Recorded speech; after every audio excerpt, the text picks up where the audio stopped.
Let's bring in Manu Raju. He's over on Capitol Hill. We have word out of the House Judiciary Committee of a major move to get more disclosure from the Mueller probe concerning Mr. Mueller himself. Manu, thank you, brother, for being on Quick Watch like this. What have we learned?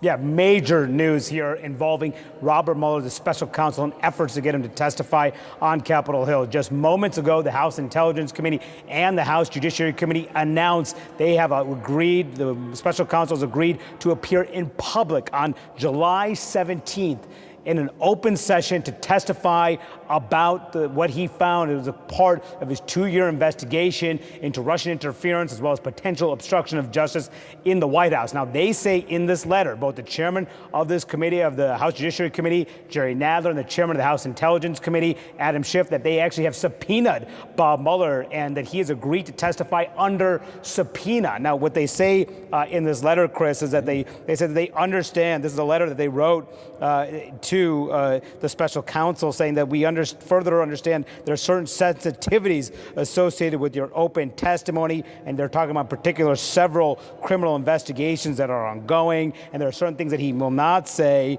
And he's, of course, Mueller has said publicly that he says his work speaks for itself and does not want to speak about this further, but they say this: nevertheless, the American public deserves to hear directly from you about your investigation and conclusions. We will work with you to address legitimate concerns about preserving the integrity of your work. We expect that you will appear before our committees as scheduled. So they have agreed, they say Mueller has agreed to a July 17th hearing in an open session. And we know, Chris, that the Mueller team has fought this idea of coming in public. Mueller has wanted to go behind closed doors. But now the Democrats have said, this is it.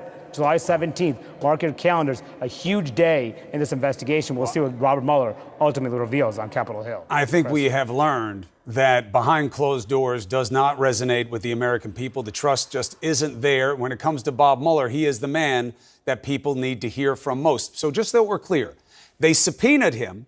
It seemed to push the process. He, in return, agreed he will not fight the subpoena.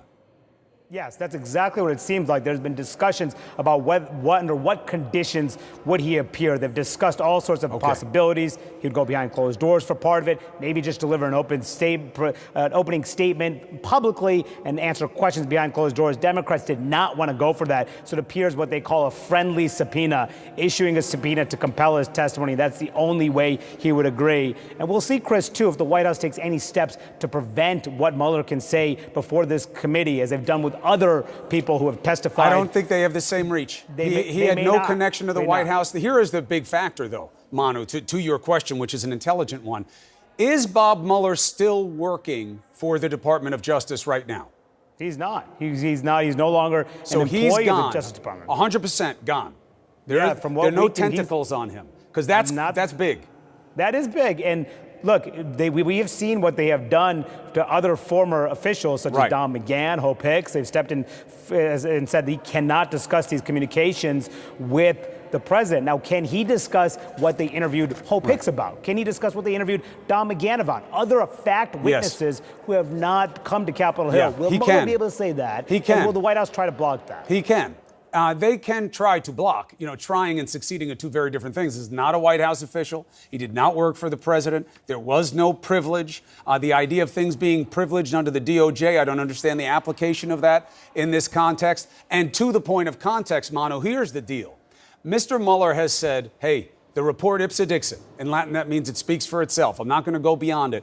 But the context of how they came to those conclusions is contained in the report and can be articulated, because remember, Manu, most of us are like me, not you. We're not smart enough to have read and processed the report the way you did. So to hear from Mr. Mueller say, here's what we found, here's what it was based on, look at what he did in just those 10 minutes. The impact could be profound. It absolutely could, especially if he starts to detail exactly what was in the report. People start to connect and understand what he found, whether it's the 10 episodes of potential obstruction of justice, the extensive Russian interference campaign. But, Chris, it's also a risk for Democrats if Mueller slips in any way, does not come across as a compelling witness. That could also undercut what the Democrats are trying to portray in this report as well. So this is a high-stakes hearing that everybody will be hanging on on every word, and probably one reason why the special counsel has been reticent about going public, because he says the report speaks for himself. But it'll be different under questioning from members of Congress from two committees. A lot of members will have questions to be asked. How Mueller will answer them, of course, is altogether a different question. And he's going to take a lot of friendly fire from people in his own party because he now represents a potential threat to this president. Manu Raju, big news on our watch. Thank you for breaking it down. Appreciate it.